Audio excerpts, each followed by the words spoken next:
Hi, today I am here with Brendan Most. Brendan is a product marketing and demand gen expert, and he is the head of marketing at BoostUp.ai.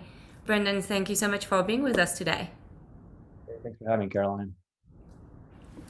So today we're going to talk about marketing new products, and one of the challenges when you market a relatively new product is that most of the time it's not well known. People don't even know that you exist.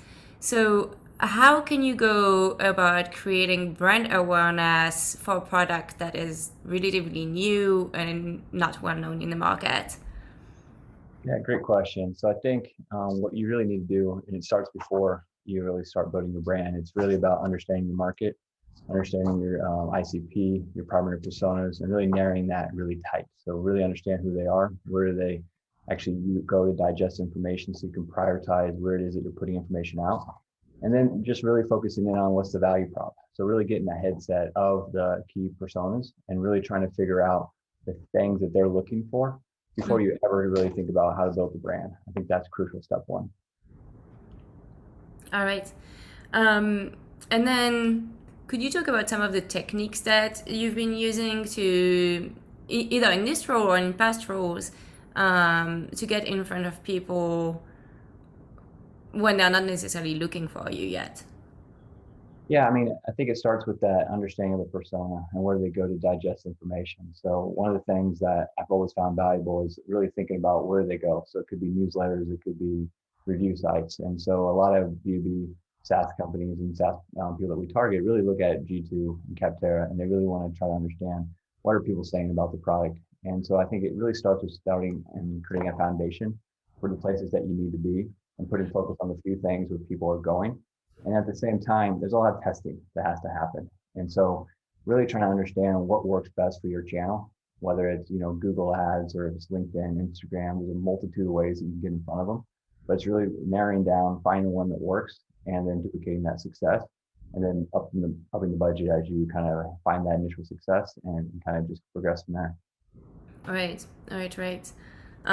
Yeah, and finding where your audience actually is really powerful. And there are plenty of tools out there now that you can use that will tell you, what Twitter accounts do they follow, what publications do they read, and all of this. And I would really encourage everybody to look up these tools because it's really powerful once you have that. Yeah, I also think it's crucial to kind of figure out what tools you need. So you're speaking of tools, right? So what tools do you need to get in front of the right people to make things simpler? So whether automation tools, through standard LinkedIn, through Facebook ads and things like that, through making sure analytics are set up so you can track all that. So it really starts with understanding what tools you need, whether it comes from contact sourcing, whether it comes for how do you automate the outreach, whether it comes from just making sure you have a platform that stores all contacts, getting the foundation of the tool set up and integrated so you can accurately track and progress how things are working. Because without that, you're just really having siloed information that you can't really track the complete success or failure, for that matter, of a particular initiative. And so that's critical for me. Right. Yeah, that's extremely important. All right. Well, Brendan, thank you so much for being here and sharing all these insights with us. Hey, I appreciate you having me. And no, I think it's a great topic. I think as a startup company, there's a lot of things that you can do. And it's really about focusing on the things that are most important first.